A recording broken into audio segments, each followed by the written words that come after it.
Let us open our Bible on Psalms 113, verse 7.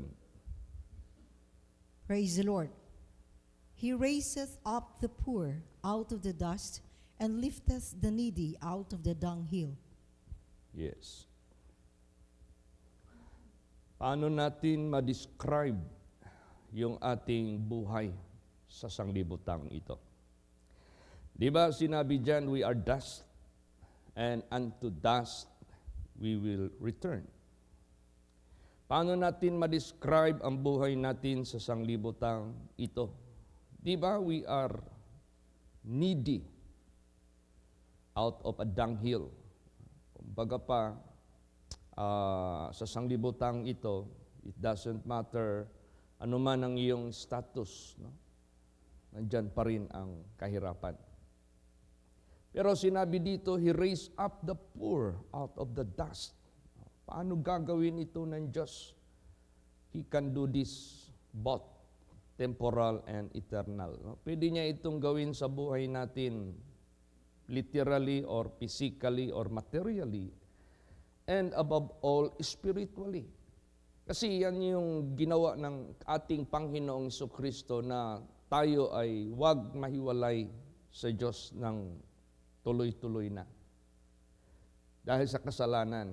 Yung cross na na-mention sa ating inawit kanina, yun yung ginawa ng ating Panginoong Jesucristo na daan na ma-reconcile tayo sa Diyos. Kasi sa cross na yan, na-redeem tayo. Pag sinabing redeem, para kang nagsangla sa pawn shop at gusto mo nang kunin, bayaran mo yung dapat mong bayaran. So tayo po ay, dahil sa kasalanan, para tayong nasangla sa kamay ng kaaway ng Diyos. Gusto niya tayong i-redeem. Binayaran niya ang price for our release, for our redemption, which is by the blood of Jesus. His blood is so precious. Kaya nga sinabi dyan, walang tao makaredeem sa kanyang brother because the redemption is so high. No one can afford it, no?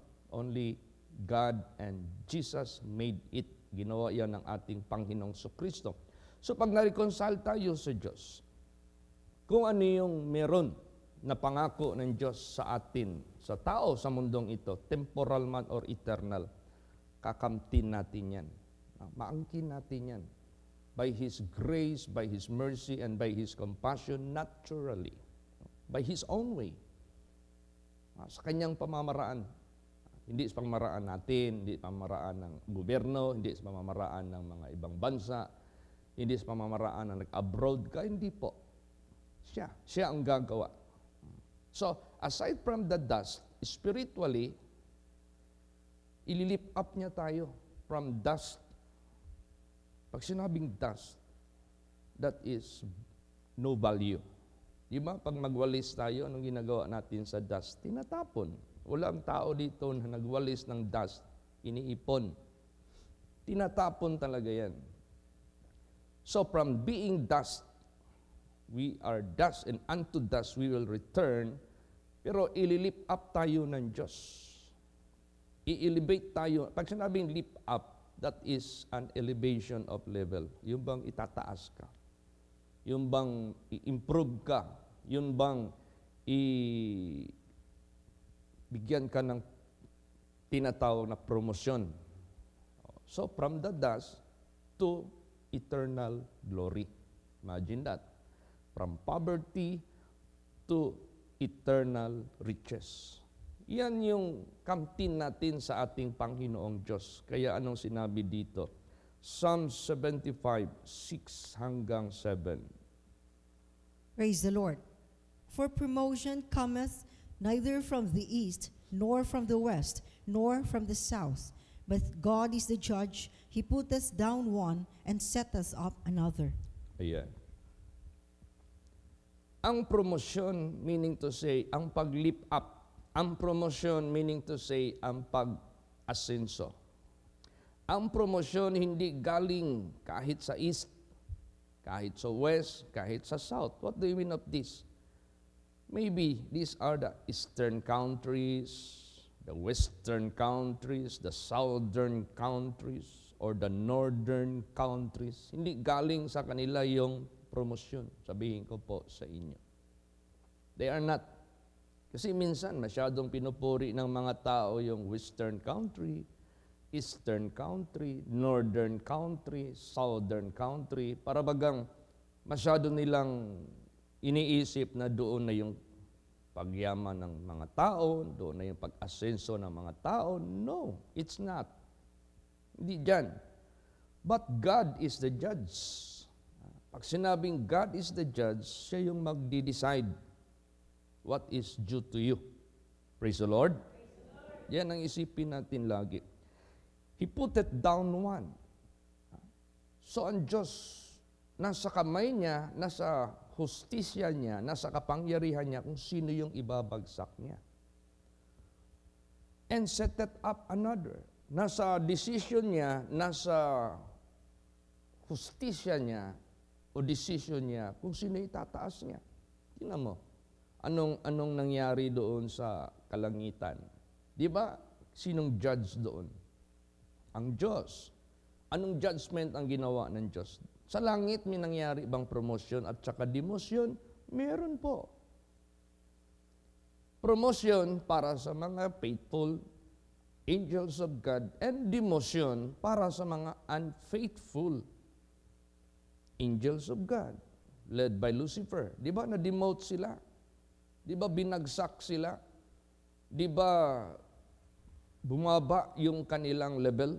Samantalang yung mga angels up in heaven who are faithful to God, di ba na-elevate yung kanilang moral? Di ba sinabi dyan sa Bible, magsaya kayo na nandyan sa langit. Ibig sabihin niya, they are rewarded. They are being promoted. Kaya, ang Diyos ang naghahatol. Basahin natin. Psalms 50, verse 6. Praise the Lord. And the heavens shall declare His righteousness, for God is judge Himself. Yes, God is judge Himself. Saan? Sa langit. And the heavens shall declare His righteousness, for God is judge Himself. Mismo ang Diyos. Siya yung, pag sinabing judge, siya yung nag-decide. Alam mo, yung pumunta kami dyan sa rehabilitation center, yung mga may kaso sa druga na nahuli, tapos nilagay dyan sa city jails kung saan sila nahuli. Pagkatapos na-desisyon na sila ng judge, nilagay sila sa rehab. Pag sabi ng judge na, itong kaso ng taong ito, ganito, ganito, ganito. So, the judge will, or the court, will decide that this is your duration. You must be put into rehabilitation for 6 months. Yan ang sabihin ng judge. After that, dadalhin ka dyan sa DOH. I-examinin yung progress ng iyong development, kung okay ka na. For 6 months again. 1 year na. Kung ano yung nilagay ng judge, walang magawa yung mga dyan. Nasa rehab. Kaya tinatanong ko, ikaw, kailan ka lalabas? Ayon sa court, sir, o pastor, ganito, ganito. Mag-i-stay pa ako dito ng 9 months. Ang lumalabas sa bibig nila, according to the court, pag sinabing court, that is the place where the judge is doing decision. So ganun ang Diyos, siyang magde-decide para sa atin. Praise the Lord. Hindi kay sa pagsisikap natin aasenso tayo. Sa pagsisikap natin makarating tayo sa kaharian ng Diyos. Hindi sa ating sarili. Kundi ang Diyos ang maghahatol. Siya yung mag-judge. Kaya dahil ang Diyos ang mag-judge, therefore, huwag tayong gumawa ng mga bagay na ikadidemote natin. Ay paano ba tayo ma-demoted? Tingnan mo yung mga nasa langit at nasa lupa. Paano sila na-demoted? Ayon sa kanilang gawa na hinahatulan ng Diyos. So, Pastor, langit mo lang na-mention dyan that God Himself in heaven. How about on earth? Basahin natin. kung God pa rin ba ang judge. Sige po. Psalms 58 verse 11. Praise the Lord. So that a man shall say, Verily there is a reward for the righteous. Verily he is a God that judgeth in the earth. He's still God. He's still God. Kung ang Diyos ang judge sa langit, still God is the judge in the earth.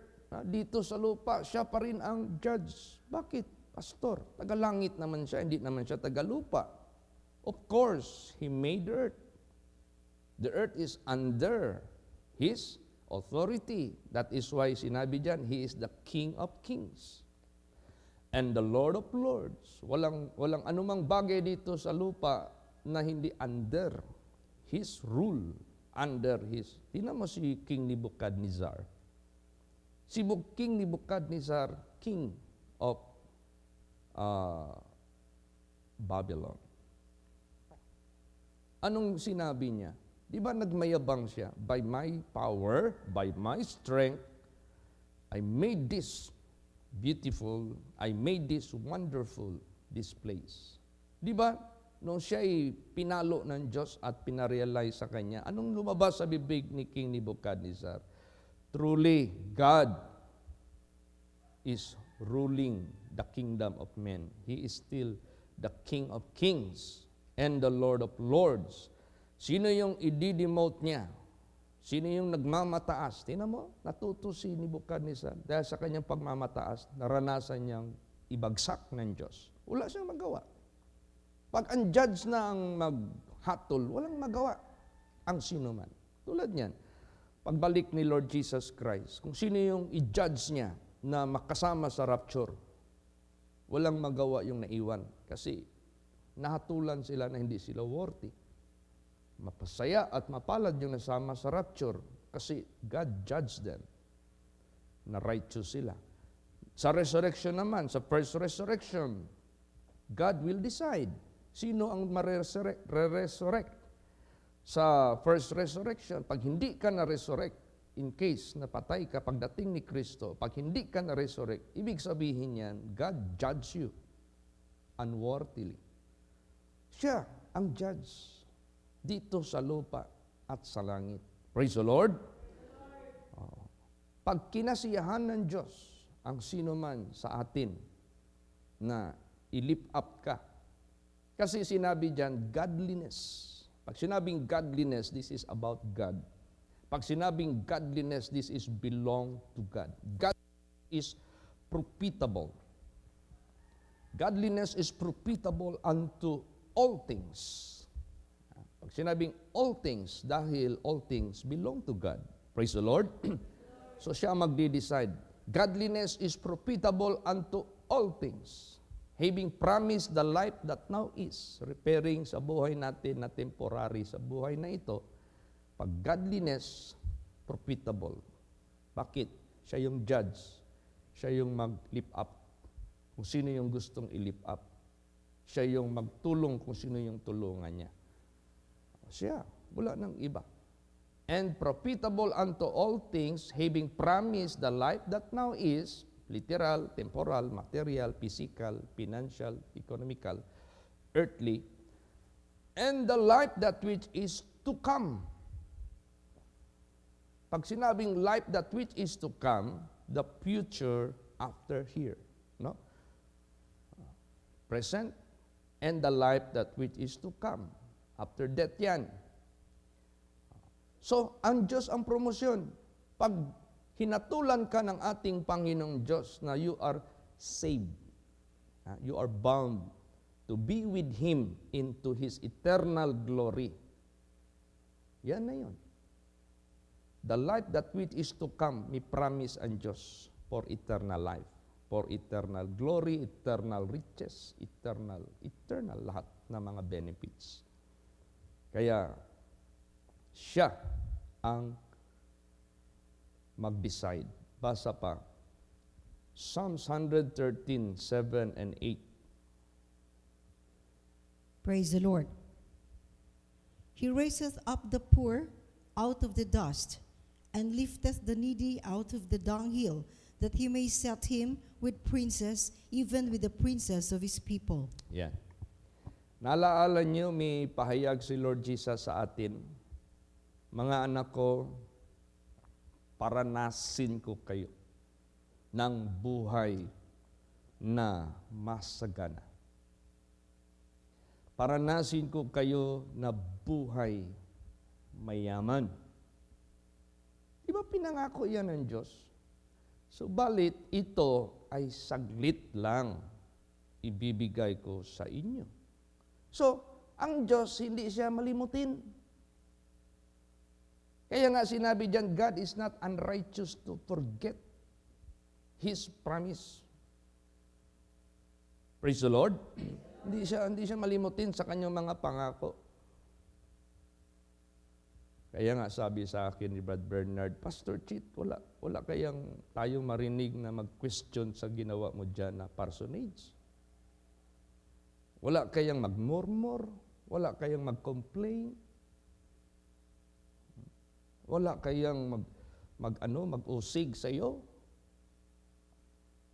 Wala akong ibang iharap ang pangako ng Diyos.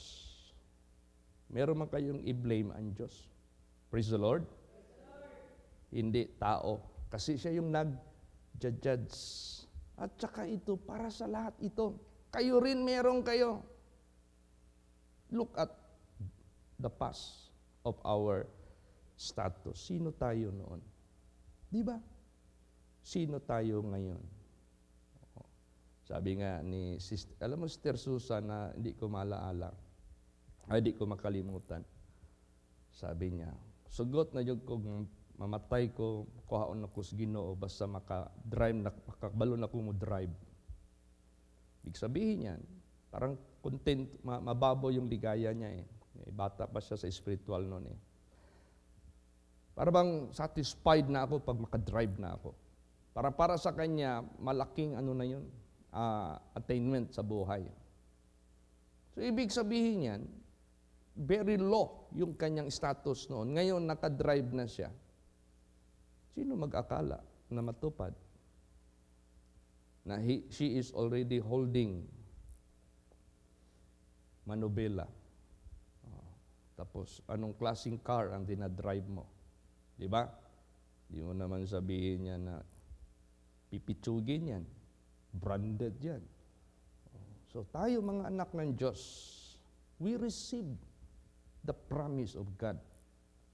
Indication that He is true and faithful to His words. Praise the Lord. Si Brad Eugene, nakita kami niyan. Ako, sabi nga ng mga membro doon sa Malaysia, Pastor, kisa man itong ipadawat ni mo kay Lord Jesus nga bata. Bata daw. Tingin nila kay Brad Eugene at that time, parang 12 years old. Kasi payat pa siya noon eh. Bata talaga tingin. Pero yung pala, legal age na. O ngayon, anong status nila? Magpunta ka sa Malaysia, ilang sasakyan nila doon. Mga branded pa. Maisip mo ba yan? Maisip ba natin yan? Mga anak ng Diyos.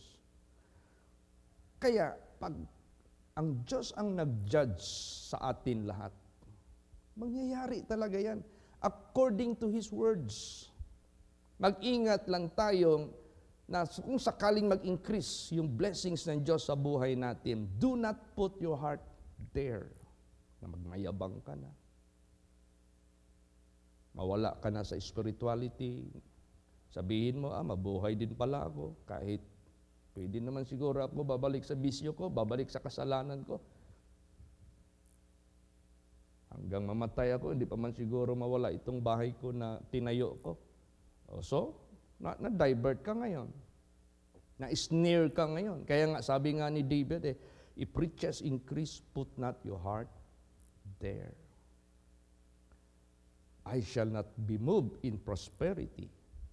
Still, prioritize the eternal benefits. Yan ang sabi ng Diyos. Look not on the things which are sin, but look on the things which are not sin. If in case these promises of God, habang buhay pa tayo sa sanglibutang ito, is granted to you to prove that God judges you as faithful and worthy to receive that privilege, Give praise and glory to God. Praise the Lord. Oh, di ba?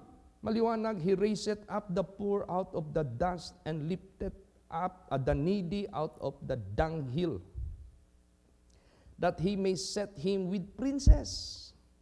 Princess, that is high elevation of standard. Pwede kang ipantay doon. Kung ano yung buhay nila na blessings dito sa lupa, pwede kang ilagay kita dyan. See, it is God who will make it to anyone, to all people, kung sino yung gusto niya. Even with the princes of His people. Praise the Lord. Kaya, salamat tayo sa ating Panginoong Diyos. Alam nyo ba, ang dami nating afflictions na ranasan noon. Grabing afflictions. Si Brad Lloyd, alam niya yan kung gaano tayo nagsimula dito sa ministry. Kasi dumating ako dito sa Davao. Panahon ni Pastor, naabutan ko pa yung kahirapan. Pagdating sa Mapol, medyo umangat-angat na. Yung pangako ng Diyos natutupad na. Pero dahil nagsimula tayo sa walang-wala, nag-arkila pa tayo, wala pa tayong sariling wala tayong sasakyan, wala talaga, walang sarili. Walang sariling lupa, walang sariling simbahan, wala. Ngayon, kung hatulan tayo ng Diyos dahil na well-pleased siya sa atin, dahil nagpakumbaba tayo sa lahat ng kanyang mga rebuke, lahat ng mga pagsansala sa atin, nagpakumbaba tayo, nagpasakop tayo. Di ba? Sino pala yung tinataas ng Diyos? Di ba yung mga nagpapakumbaba? Praise the Lord. He will lift up the humble. Kaya, siya ang nagja-judge lahat. Basa, Psalms 107 verse 41. Praise the Lord. Yet setteth He the poor on high from affliction, and maketh him families like a flock. Yan. See, itataas niya ang mga poor on high. No? Itataas niya from affliction. Alam mo, pag may bisita ako sa Luzon,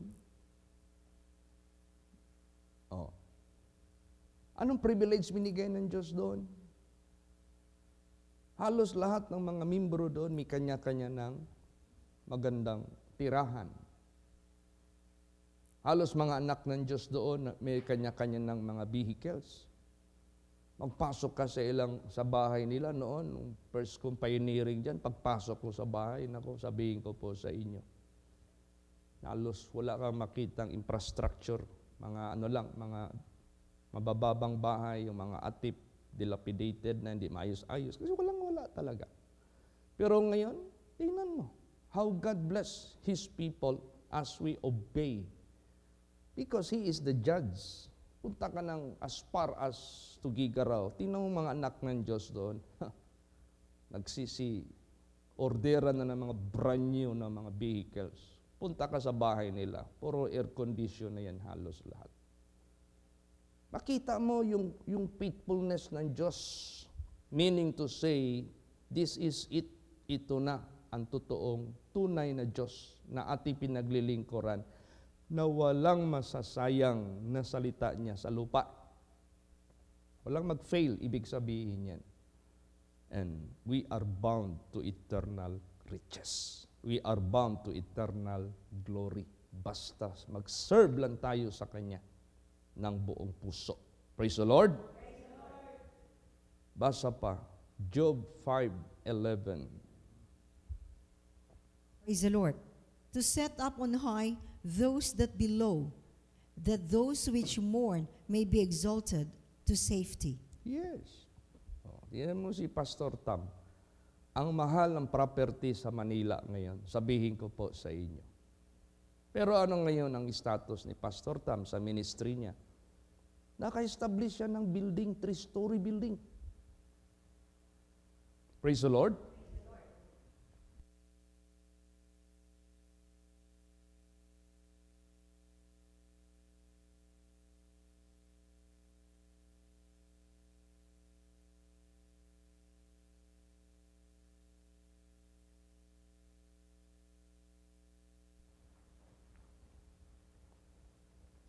Naka-establish yan ng 3-story building.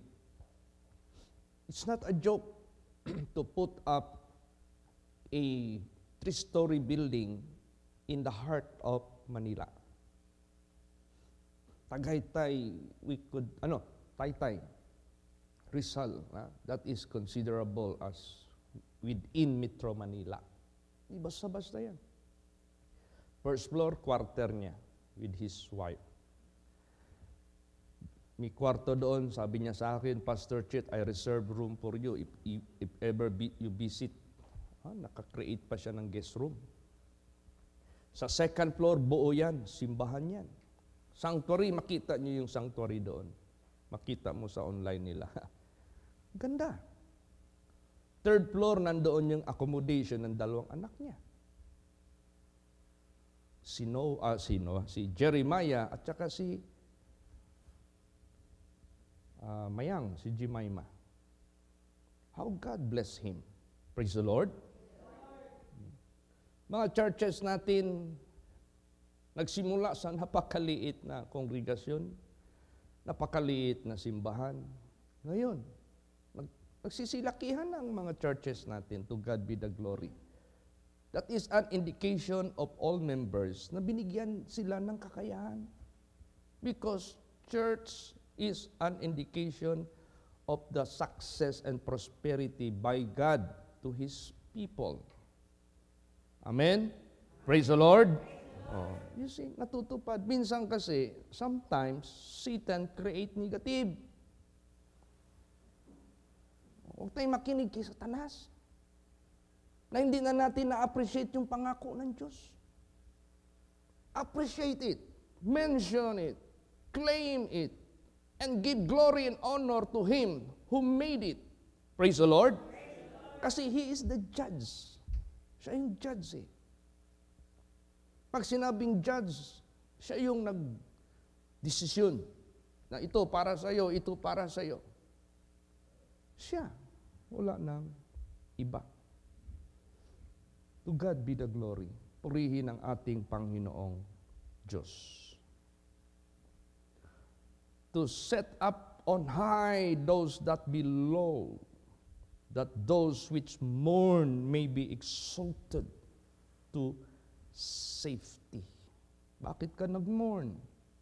Pag mag-ulan, matuluan kami. Bakit ka nag-mourn? Ang layo-layo ng aming puntahan, nagbaktas lang kami. Bakit ka nag-mourn? Meron kaming krusada, ang layo-layo, it will take 8 hours. Nag-early breakfast kami, hindi kami pwede makapag-lunch sa middle of our journey. Gabi na kami magdating doon. We cannot have any meal between the location in the middle of our journey because we don't have money. Naranasan ko yan pag mag-stop over yung bus, may mag-akyat na dala ng itlog, dala ng mani, dala ng orange. Magsabi, itlog nonoy, orange. Maglunok na lang kami ng laway. Ultimo, mag-ano kami ng bus, hindi kami makasakay kung hindi kami makiusap. Sir, privilege. SP kami lahat, ito lang kasi ang kaya namin. Naranasan namin yan. Ngayon, to God be the glory. Hanap na tayo ng pinaka-first class na bus kasi can afford na tayo. Anytime magdaan tayo along the journey natin, pwede na tayo. Ngayon, hindi na nga tayo nagbabas. Nagsasarili na tayo ng sasakyan. Gusto na natin mag-pee. Hanap lang tayo ng gas station. Gusto natin mag-lunch, hanap tayo ng McDo o Jollibee. To God be the glory. Kaya yung mga nagmo-mourn, yung naghihirap, anong sinabi dito? Exalted to safety. Praise the Lord. Safety. Dumanas kayo ng pasmo-pasmo, dahil wala kayong pera, isi-safe ko kayo. Hindi na kayo mapasmo. Dumanas kayo ng ulan sa loob ng bahay ninyo, nagpapayong kayo, nasa loob na kayo ng bahay, pero nagpapayong. Naranasan namin yan. Bigyan ko kayo ng tahanan na meron pang magandang roofing. para safety kayo. So, ang Diyos ang nag-judge niyan. Praise the Lord. Sino mag-akala ganun kalaki ang bahay ni Sister Ka at saka ni Brother Roy? Kung tingnan mo yung panimulain ng buhay nila, sabihin ko po sa inyo. Lahat tayo, sabihin ko po sa inyo. Walang sinisino ang Diyos. God is no respecter of person. Kaya, pasalamat tayo sa Diyos. Basa pa, Ezekiel 17:24.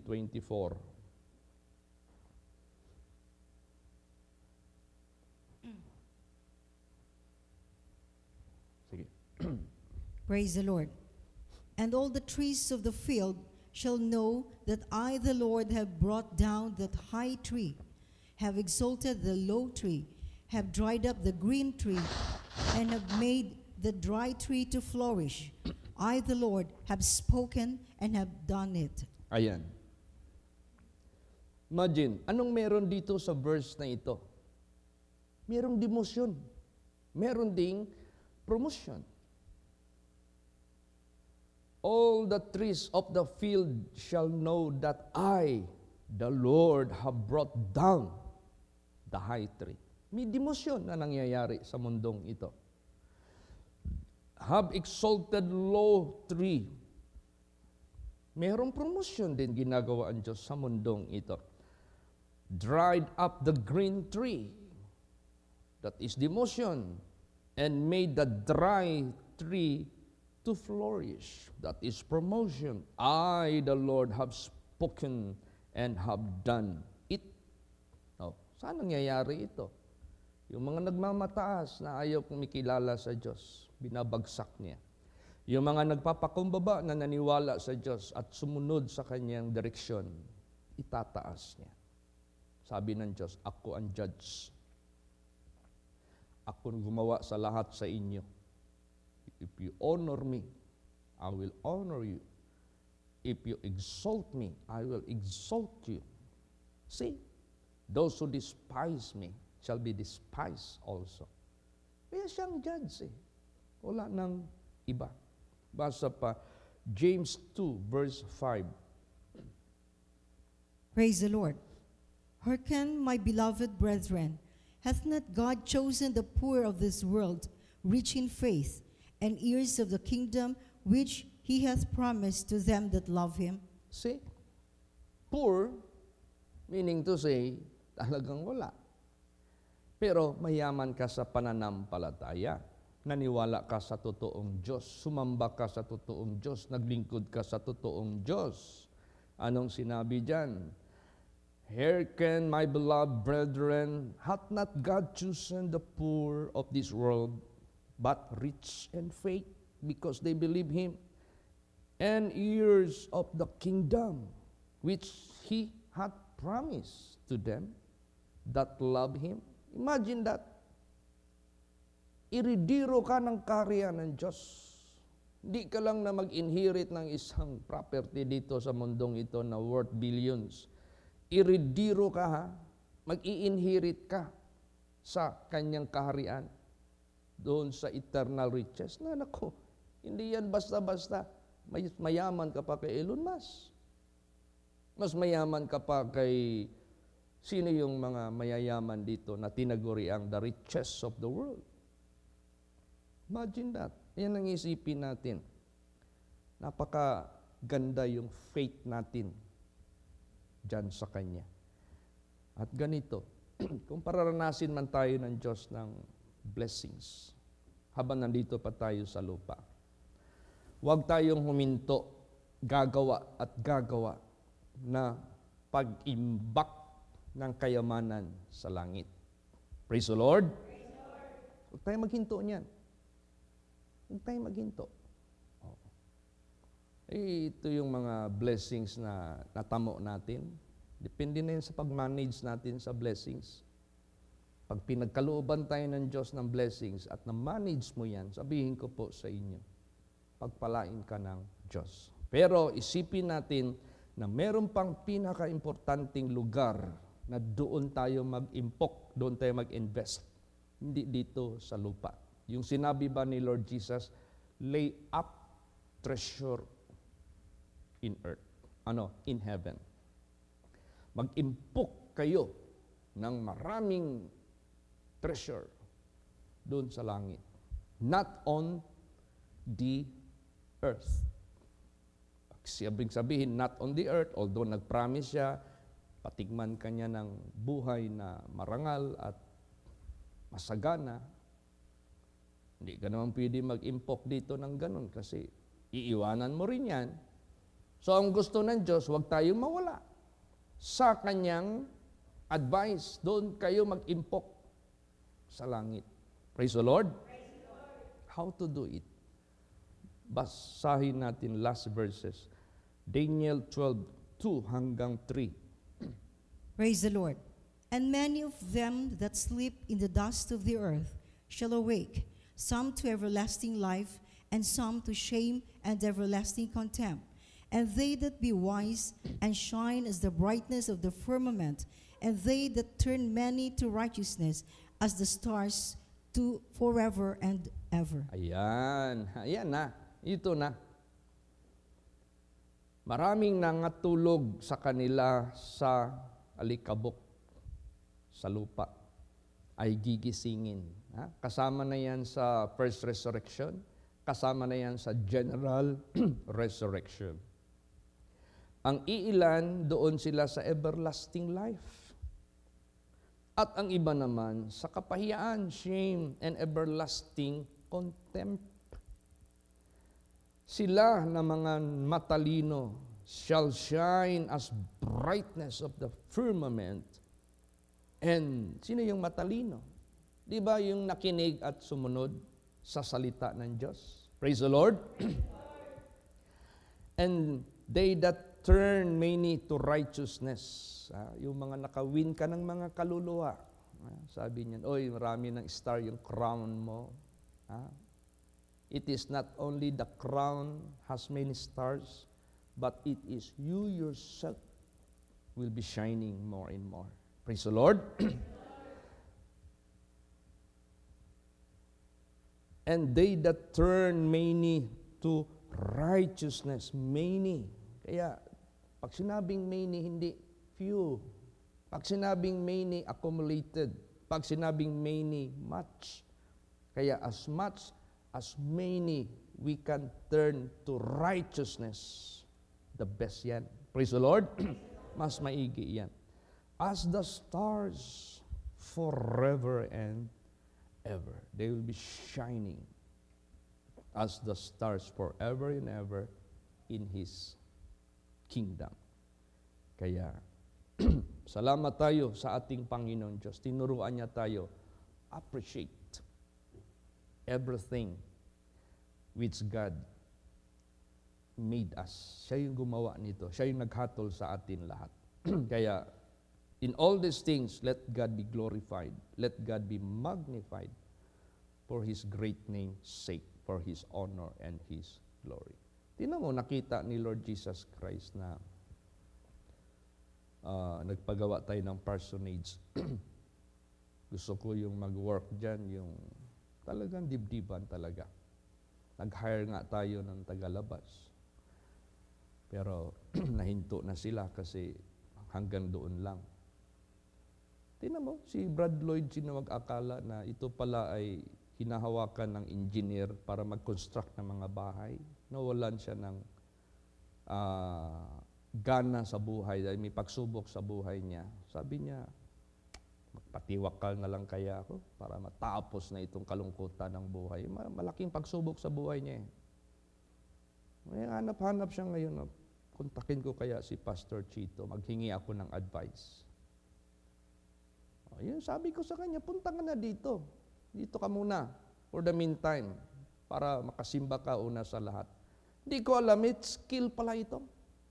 Praise the Lord. Pati si Brad Eugene, hindi ko alam.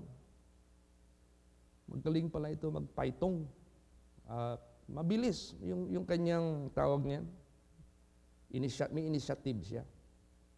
Tapos may na-save tayong foreman sa Panabo.